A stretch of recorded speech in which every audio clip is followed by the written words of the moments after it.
Hey guys, and welcome back to my channel, Rewind That. It's your girl, Miss K. If this is your first time coming across my channel, welcome. Please be sure to subscribe if you like the vibe and hit that notification bell so you know when I upload more videos like this one. Today, guys, I'm going to be going over The Best Man, the final chapters, Season 1, Episode number 1, called Paradise. Here we go. Quentin is getting married, y'all. And in this episode, we finally find out who his magical bride is. But first, the episode starts off with a speech being given by Harper, who is also Quentin's best man, much to the chagrin of Julian, but we'll get there in a minute. So anyway, during the speech, Harper talks about the ups and downs of life, how much work relationships take, and buying into the happily ever after dream, and yada, yada, yada. But when he says, we may get married because it's time, but how often do we meet our soulmate? Then after that looks over at Jordan, I was like, oh gosh, let the shenanigans begin, because why aren't you looking over at your wife? But anyway, next we get to a scene with Shelly on What Happens Live with Andy Cohen, because she done became a real housewife, y'all. So Andy calls her out on how she feels about Quentin getting married, and Shelby tries to play it off and act like she's happy for Quentin because they're just friends. But Andy pulls up the footage that shows otherwise, because in case y'all didn't know, Andy is messy in real life, okay? So anyway, we see the footage of Shelby being her regular Shelby self, which is throwing a tantrum and acting like a freaking brat. But after watching the clip with Andy, she still denies that her and Quentin were ever more than friends. Finally, Andy shows a short video of Quentin's fiance, who they call the Unicorn, and she's played by my girl, Nicole Ari Parker. And I said, okay, I see we got the green-eyed matchup over here. But anyway, after seeing the Unicorn for the first time, Shelby could not hide that she was bothered. Next, Harper gets a call from his publisher, who calls to tell him that they want to turn his book Unfinished Business into a movie. So Harper goes home to tell his wife Robin, and she thinks it's a good idea, but that he should first get the approval of his friends. So next, Harper and Robin meet with Candace, and her and Julian have a lot going on. From the sounds of their conversation, they're not getting enough them time, okay? I just put it that way. And it seems like they have a lot of bills to pay, okay? But anyway, the main purpose of this meeting is to tell Julian about the movie offer. So while Julian is circling the block to find parking, Candace tells Harper not to bring up the fact that he's Quentin's best man because Julian is very bothered by it. And I probably would be too, because if my memory serves me correctly, Julian and Quentin did seem to be closer than Harper and Quentin. And Q even confirms later on that Julian is his best friend. But Harper makes the point that he's known Quentin since the 9th grade. Sounds like Martin's reason for choosing Cole over Tommy, but whatever. And to be honest, I really feel like Quentin just chose Harper as his best man because he's hoping for some shenanigans to pop off, because we all know Quentin is a messy honey, okay? And he be here for a ringside seat to the drama, but I digress. Anyway, before we move on, I definitely want to say that Candace needs to stop having grown conversations in front of her daughters, because that older one, she be knowing all the tea. And the youngest one, she wants to know the tea. Like, what's a stripper? What's sex? Then, when her father foolishly tells her that sex is like a really yummy dessert, this little girl gonna say, oh, can I have sex? Sex sounds great. And I'm just like, oh, geez, they just gotta stop this. Next, Harper and Julian go see Lance at a suite, and he opens the door with his manhood out. So the fellas tell him to put that thing away, and he closes his robe and lets them inside. Once they get inside, they see these two chicks sitting down, sucking on some lollipops with lingerie on. So after they're dismissed, Lance tells the guys that those are his masseuses. Harper tells Lance that he understands that he's grieving for Mia, but this is not the way. Because, guys, Lance is out here wilding, okay? He out here screwing these chicks without a condom. First, he says he straps up most of the time. Then he brought it down to 75% of the time. Like, what is going on with you guys? So Harper and Quentin was like, hello, what about all the STDs out there? And Lance says, I know, but Mia was my rock. And hearing this is really sad, guys, because it is a shame that he reverted to his old ways instead of embracing the man that Mia helped him to become, but whatever. Harper also reminds Lance that Mia would not have approved of this type of activity. Needless to say, guys, this was a sad moment because Lance is still going through it, and his coping mechanism is very unhealthy. He tells the guys that he can't go back home because he sees Mia everywhere, in the clothes and in the kids' faces.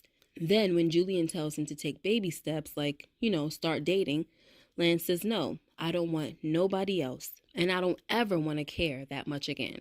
So eventually the guys convince Lance that he needs a change of scenery and that he should come to the wedding with them. Next, the friends get to San Pierre, and already Lance is flirting with the limo driver, and Harper was just over there shaking his head like, this ninja right here. But anyway, this place is just so beautiful, guys, that I want to go my daggone self. So now Quentin comes out with the unicorn, and the entrance was just beautiful / comical because they were in awe of the unicorn. And Robin was like, she glides, look at her. And it was just funny and way too freaking dramatic, okay? But Nicole did her thing at just being stunning, okay, honey? So anyway, Quentin introduces the unicorn as the love of his eternal life, Ziamora Amani. And you can tell by the way he's talking, Ziamora got him on some type of spiritual journey, okay? But anyway, everyone says, hi, Ziamora. And she says, the pleasure is all mine. Anyway, Ziamora makes a little joke when Harper tells her that her reputation precedes her, and she was like, what reputation? So when Harper tells her that he didn't mean anything by it, and it's just because she's famous, Ziamora was like, oh, so you think you know me? And Robin was like, Harper, apologize. Because he was pretty stumped, okay? So when he apologizes, Ziamora was like, I'm just screwing with you, Harper. Then they all start laughing. So then Ziamora whips out the sage when she starts trying to honor Candace and Murch, and Candace starts choking, like she was coughing and everything. And she mentions that she might be allergic to the sage. And Ziamora was like, no one's allergic to sage. Don't be silly. And honestly, that reaction was a sign to me that things are not going to work out between Ziamora, or actually Q-Amora. Anyway, so while all of this is going on, Lance was getting it in with the limo driver. And bottom line, the limo driver is unprofessional and Lance is disgusting, okay? Anyway, Harper is like me. He tells Robin that Quentin is acting different and there's some weird-ish going on. But Robin doesn't see it because she doesn't know Q like the rest of them. So when Harper sits down and tells Jordan about the movie deal, she also brings up the fact that something is going on with Q. And I'm sorry, if I were Robin, I would have a problem with Harper and Jordan having this little one-on-one meeting, okay? Anyway, when Robin does show up, she gives Jordan a little look before she kisses Harper. And he was like, that was weird. But yeah, it is. It's weird. Like, why are you over here sitting with her when I'm your wife and we're supposed to be together? Like, why aren't we all together doing this? But anyway, and it's crazy because, the whole time, the reason why this is an issue is because Shelby kept checking in with Jordan and, kept bringing up Harper and stuff, bringing up the past. So, yeah, if people are still talking about it after 20 years has passed, then this is an issue. That's just how I feel about it. But anyway, next, did you guys see how bougie and nasty Jordan got about the freaking restaurant being out of swordfish? Like, wow. She told that man he need to go fishing or something, okay? And I was just like, ew, she's very, like, I don't know. That was just a disgusting attitude. Like, I really hate how people act when they get money. Like, it's just whack. And not everybody acts like that, but she was on some real bougie, witchy stuff. But anyway, next, during the meeting with the fellas, Quentin tells them how he met and fell in love with Ziamora. Something that Murch knew more than Harper. But here's what Murch didn't know. He didn't know that Q doesn't smoke weed anymore, okay? This was a shock to everyone, in fact, and it seemed to be a wasted gift because Murch emptied a whole bag of weed on the table. But Lance still grabbed a few lollipops because he feels like some of these locals need some practice. Anyway, next, Harper asks Q again if he's sure he isn't rushing into this marriage. Q tells him that after Mia died, he was screwed up and he couldn't live with the thought of being alone for the rest of his life. He tells Harper that marrying a global superstar has its benefits, but make no mistake, I'm in love. Q then congratulates Harper on his possible movie deal, but wanted to know if he talked to Lance about it yet. So Harper says that he's going to, but he's just waiting for a time when Lance is not distracted. So Q warns Harper not to let it linger. Q then says, for the record, I think he's going to be cool with it because we grown now. So just when Q tells Harper that he's thinking about splitting his time between Tibet and Colorado, Julian comes and hears the news too, but they could hardly talk about it because from the balcony, they can see Lance at the pool, butt naked, okay, showing off his body to a bunch of women. And Quentin was like, he done lost his dang mind. Next, somebody chocolate has got their eyes on Jordan, okay? And while he's definitely getting his flirt on, he also calls her out on being a workaholic. I like when he referred to her vacation as a workcation. Next, Jasmine, the resort manager, I think, finds Lance coming out of a villa where he was with 2 women. He apologizes to Jasmine about his nudity at the pool, and she suggests to him that he should explore more of Saint Pierre and find out why his friends chose this place as their sacred destination. And my girl put an emphasis on sacred, okay? Anyway, I haven't watched any of the other episodes yet, but I'm willing to bet that Jasmine and Lance might get well acquainted. She may be the new love he thought he never wanted, right? And just so you guys know, I had this thought before their conversation during the Moonwatch. For some reason, I saw it from the very beginning when Lance was checking in and they were discussing football. Like, that's when she told Lance that real football isn't played with your hands. Next, we need to talk about Merch and Candace, guys, because since they got to the resort, Candace has had plans on getting it in. But Julian is hardly paying attention because he's so obsessed with how poorly Harper is handling his best man duties. At dinner, she suggests that they sneak off for a quickie, but this time, Julian excuses himself to take a call from his weed connect. I know one thing, Julian better get it together, okay?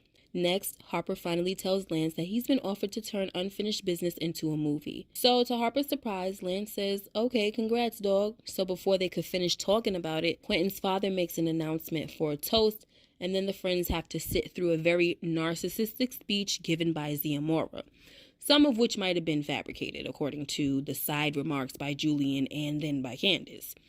Then Q takes the mic and he tells the guests that they are about to witness a ring ceremony between him and Ziamora. But these ain't no regular rings, okay, guys? These rings will be tatted on them. So Candace is like, are we supposed to just sit here and watch this crap? So Harper was like, see, this is what I've been telling you. This is not right. So Lance sits down and he says, so what, you trying to derail this wedding too, huh? And Harper was like, what do you mean? And Lance says that Q has always been a good judge of character. So Harper says, well, respectfully, I don't think he's thinking clearly. So Lance was like, well, that's what happens when you're in love with somebody. Now, Lance's attitude does seem a little abrupt, but we do have to take into account that he was just reminiscing about his wedding day with Mia as he watched Q Amora. So maybe this is why Lance is being a little hard on Harper at the moment. But anyway, Harper says, I'm sorry, I'm just trying to look out for Q. And Lance says, like you're looking out for all of us with that movie adaptation? And Harper is confused, of course, because Lance just gave him his blessing less than 5 minutes ago. So Harper says to everyone, look, nothing is finalized and I just wanted to get everybody's blessing. So the kick in the groin happens when Lance responds by saying, how are you going to do that? Mia's dead. So Harper says, okay, I'm sorry. And we don't have to talk about this now. We can talk about this when you're ready. So Lance says, I'm never going to be ready for any of this ish. Matter of fact, I didn't want to come here to be reminded of everything I lost or to relive the past. Like, when is it going to end for you? So he slams down on the table and he gets up and walks away. Then Julian says, this would not have happened if I were best man. And I was ready for Candace to dig into him at this point because I've been waiting for it. You know what I'm saying? But she didn't get him like I wanted her to. Instead, she was like, would you please stop obsessing over being best man? Because if not, then you could just go and marry Q and you can call yourselves Quirch. And he was like, or maybe Quillian. So this pisses Candace off even more, and she gets up from the table and leaves, and Julian goes after her. So Mr. Spivey comes over and he asks Harper what the heck is going on, but Harper was sounding like a little kid, like, I'm not in that. And it was kind of cute though, you know. But anyway, Q comes over and tells his dad that he's sorry and the weekend will go off from now on without a hitch. But of course, Shelby has to show up right after he says this, and I'm like, girl, go away.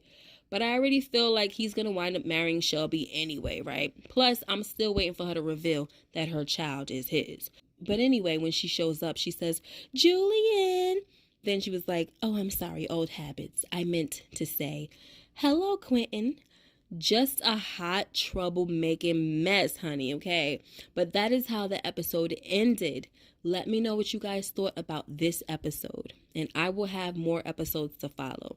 Make sure you like, comment, and subscribe if you haven't already, and hit that notification bell so you know when I upload more videos like this one. Until next time, you guys take care and be blessed, and I'll see you in the next video. Bye-bye.